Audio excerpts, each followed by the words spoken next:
Hey everyone, I'm Alex, and today on Big Out Books, I'm doing part one of my July wrap-up. So I've been thinking about changing up my wrap-up format for the months of July and August, since I'm on summer vacation and reading a lot more than I usually get to throughout the year. I thought instead of trying to make a really long wrap-up video at the end of the month where I try to cram in a lot of books, thought instead I will just do more frequent check-in videos throughout these 2 months. I'm thinking about making a video for every 5 books that I read, so starting off today with the first set of 5 books that I've read on my summer vacation, I'm going to go from favorite to least favorite, so let's get started. My favorite of these 5 books was Fortune Smiles by Adam Johnson. This is a collection of short stories that first caught my attention when it won the National Book Award 2 or 3 years ago, which is pretty rare for a short story collection, and I had heard these compared to George Saunders, who is another short story writer that I really admire. I will say that George Saunders is definitely weirder and a bit more inventive with his stories, but Adam Johnson definitely can match George Saunders in the amount of heart and emotional content that his short stories contain. And Adam Johnson is very imaginative.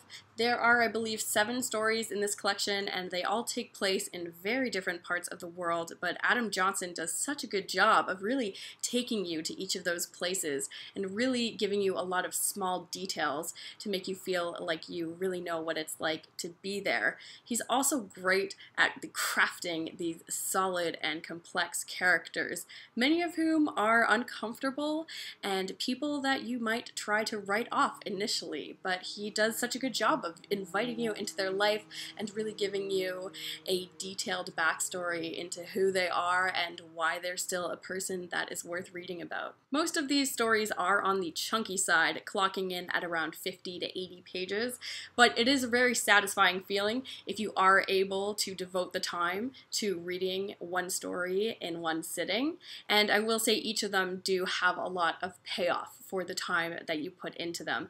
And I did enjoy every story in this collection, although I do have to say I particularly enjoyed the last 3 because they explored such compelling narrative perspectives.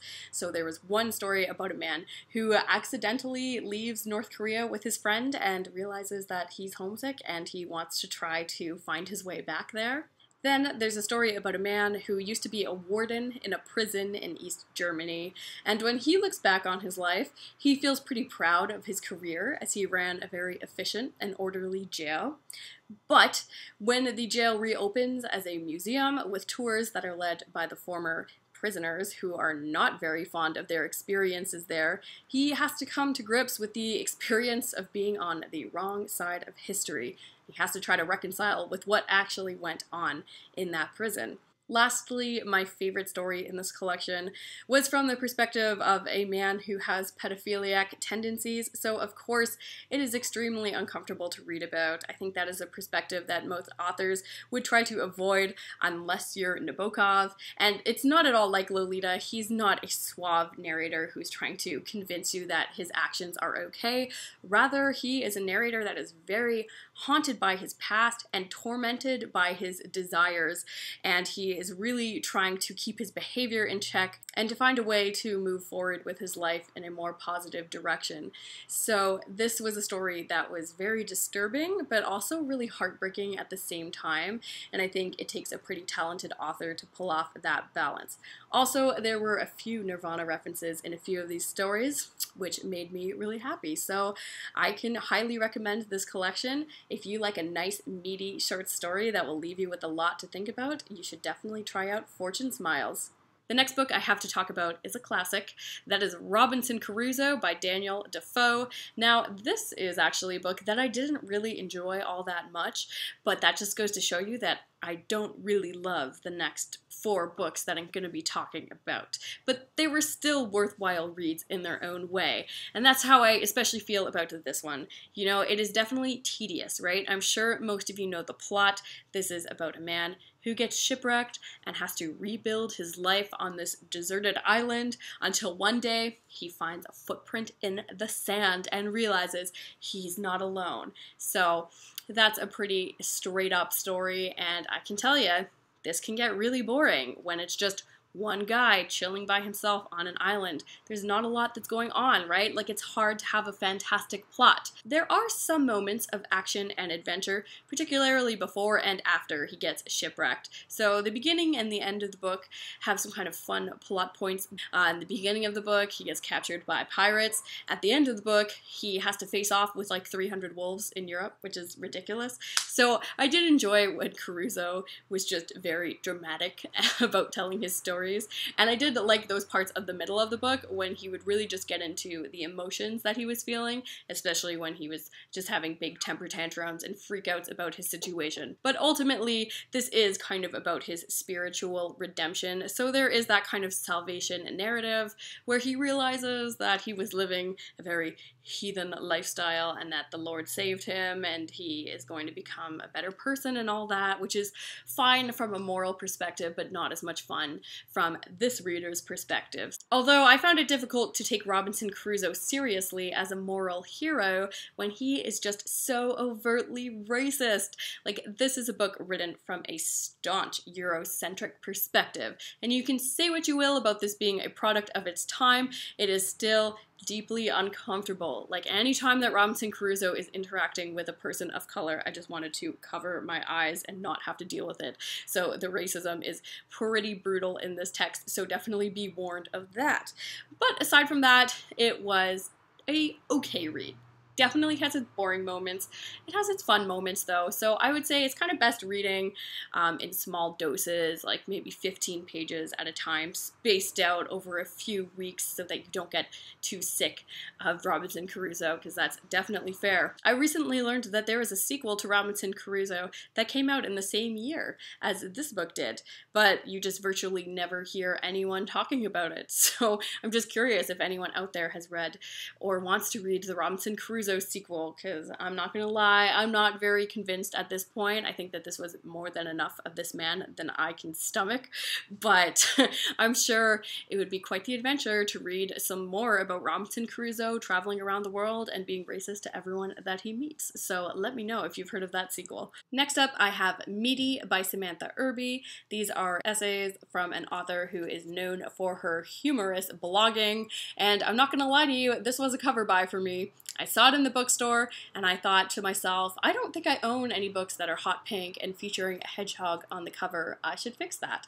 So I was actually really delighted that this worked out for me, because it doesn't always go that way with cover buys. But these were actually pretty funny and pretty enjoyable. It's a nice quick read. These are easy to flip through, but they have enough substance to keep you interested. Samantha writes humorous and personable essays that get into the horrors of dating and the difficulties of living with Crohn's disease and how that can have many unfortunate and embarrassing flare-ups in her life.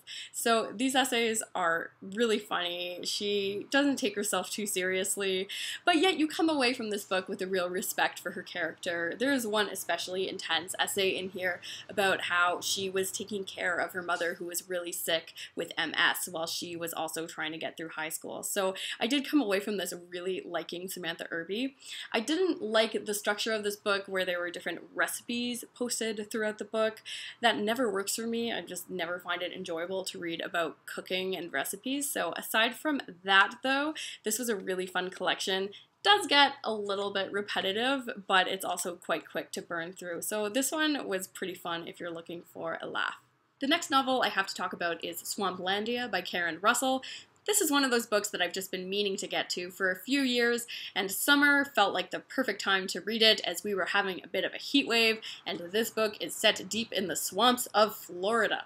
So this is a book about a dysfunctional family that owns a gator wrestling theme park that is sort of in decline. The mother of the family has passed away, and the family is kind of trying to figure out what they're going to do. There's a lot of tension at the start of this story, but unfortunately, this was not a novel that I really connected with. Now, it did pick up, I will say, in the last 100 pages. Then it got a bit more spooky and high stakes, but there were still 300 pages before that where I was just kind of reading and waiting for something to happen. So this was not a novel that I really loved. Unfortunately, I was kind of mentally comparing it quite often to Geek Love by Katherine Dunn, and this is a book about a family of circus freaks, and they have purposely bred children that would have certain defects that would make them attractions to their family circus. Geek Love is such a stellar book that it just wasn't really flattering when I compared it back to Swamplandia. And I know that they are very different stories, but I did notice in the afterwards that Karen Russell did personally thank Katherine Dunn. So it's clear that this was an influential text to her while writing Swamplandia. I guess comparing this to Geek Love made me expect that this book would be more on the weird side, so I was disappointed when I came away from this book because it felt very conventional, and it was definitely character-driven and often very slow-paced. And I will say that Karen Russell is quite a good descriptive writer, and she is going for atmosphere in a lot of scenes in this book, but if the atmosphere doesn't work for you, it will just feel like this book is very slow and going in circles in a way that didn't really work for me. So I think that I'm still glad that I read it, but this book just wasn't what I was hoping it was going to be, so ultimately it kind of felt like a disappointment. If I didn't enjoy Swamplandia because it wasn't weird enough, this next book I also did not enjoy, but because it was way too weird for me to handle, and that was Blood and Guts in High School by Kathy Acker. This is a highly experimental postmodern text. As you can see in here, there's lots of drawings and weird text formats, and the character learns how to read Persian. She puts her dream maps in here, so it's very non-linear, non-conventional, if that's your thing. It's about a girl named Janie who has, to put it mildly, a very terrible life. We first encounter her when she is 10 years old, and she is trapped in a very dysfunctional romantic relationship with her father. She ends up leaving her dad, and she joins a street gang, and she does a lot of drugs, and she has a lot of bad relationships. She eventually ends up getting kidnapped and sold into slavery. She's trapped into a room for a few years, and then she gets out and she gets cancer. So this is just, it's not a story of a happy life. This is about a girl who has been majorly failed by all the institutions in her life. She is railing against society, and you see that she has good reason to do so. Janie is increasingly going off the rails throughout this book. It becomes less coherent as the story goes on. There's one section where she just kind of inserts this long section of literary criticism of the Scarlet Letter, which seemed very incongruous, but it was just a wild ride and not a very enjoyable one. Like, I can't say I was ever very excited to picking up this book. The subject matter is disturbing and the style is difficult, and I didn't come away with this book feeling like there was a lot of purpose to it. I think I would be open to reading more Kathy Acker in the future, but just this one was not for me. I guess that means that I'm like complacent and boring and middle class. Like, really, I wish that I did like this more because it would probably give me more punk rock street cred. But yeah, unfortunately, this was not a great read. So those are all the books that I'm going to be talking about today. It wasn't the strongest start to my summer reading, but I can say I have finished a few books since then that have been truly incredible, so I'm really excited to talk about those books to you in part 2 of my July wrap-up. Hope you're all reading amazing stuff, and I will see you again next time.